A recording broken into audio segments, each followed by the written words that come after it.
Ketika kos makanan ternakan menjadi punca utama kenaikan harga ayam mentah, sekumpulan penyelidik dari sebuah universiti tempatan tampil dengan solusi alternatif yang inovatif. Larva lalat black atau soldier fly tentera hitam kini dikaji sebagai sumber makanan ternakan khususnya untuk ayam. Asina Abu Bakar melaporkan untuk segmen Potret Inspirasi.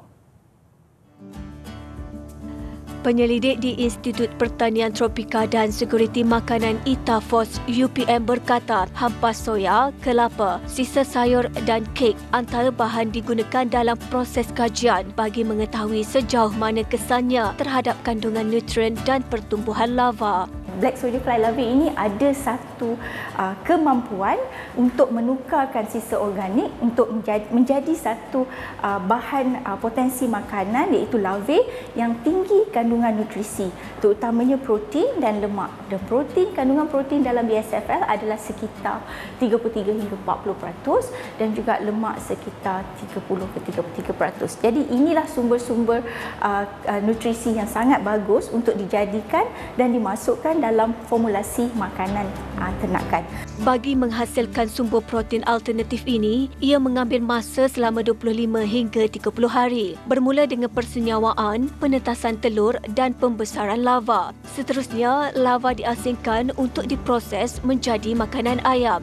Selepas 14 hari, penyelidik akan mengasingkan larva-larva ini daripada sisa makanan ini menggunakan mesin pengasingan, dan segala sisa-sisa makanan ini juga akan dijadikan baja kompos. Betul tak?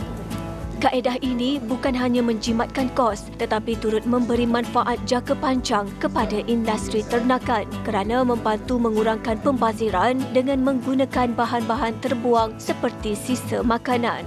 Larva yang dihasilkan juga mempunyai kandungan vitamin serta mineral, tidak mempunyai toksin atau kandungan yang bahaya dan memudaratkan haiwan ternakan.